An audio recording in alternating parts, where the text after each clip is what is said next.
क्या आप जानते हैं कि देश के करोड़ों मजदूरों की रोजी रोटी का जरिया बनने वाली मनरेगा अब इतिहास के पन्नों में दर्ज होने जा रही है।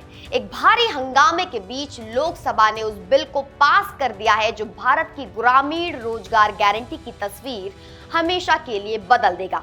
केंद्र सरकार ने मनरेगा का नाम बदलकर वीबीजी रामजी यानी कि वंदे भारत ग्रामीण रोजगार गारंटी योजना करने का बड़ा फैसला किया है। लेकिन बात सिर्फ नाम की नहीं है, काम के घंटे, मजदूरी और फंडिंग के नियम भी पूरी तरह बदल दिए गए हैं।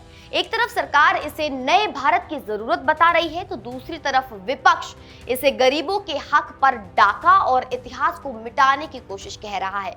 सबसे पहले समझते हैं कि मनरेगा क्या थी और अब क्या बदल रहा है। साल 2005 में शुरू हुई मनरेगा का मकसद हर ग्रामीण परिवार को साल में 100 दिन का रोजगार देना था, जो एक कानूनी अधिकार था। अब मोदी सरकार ने इसे वीबीजी रामजी बिल के रूप में नया जन्म दिया है। लोकसभा में पास हुए इस बिल के मुताबिक अब रोजगार की गारंटी को 100 दिन से बढ़ाकर 125 दिन कर दिया गया है। यानी मजदूरों को साल में लगभग 1 महीने का एक्स्ट्रा काम और एक्स्ट्रा कमाई मिलेगी। साथ ही न्यूनतम मजदूरी को भी बढ़ाकर 240 रुपए प्रतिदिन कर दिया गया है। सरकार का तर्क है कि 20 साल पुरानी योजना में भ्रष्टाचार और लीकेज यानी कि भ्रष्टाचार को रोकने के लिए इसे अपग्रेड करना बहुत ज्यादा जरूरी था। लेकिन इस बिल का सफर इतना आसान नहीं रहा। लोकसभा में जब इसे पेश किया गया तो विपक्ष ने जोरदार हंगामा किया।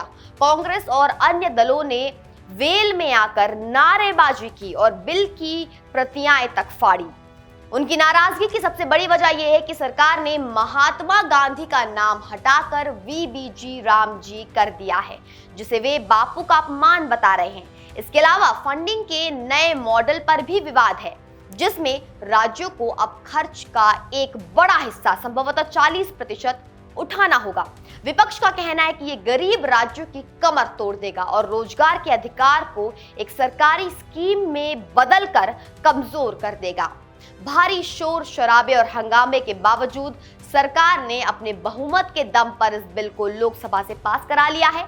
अब सबकी नजरें राज्यसभा पर है, जहां असली राजनीतिक दंगल होना बाकी है।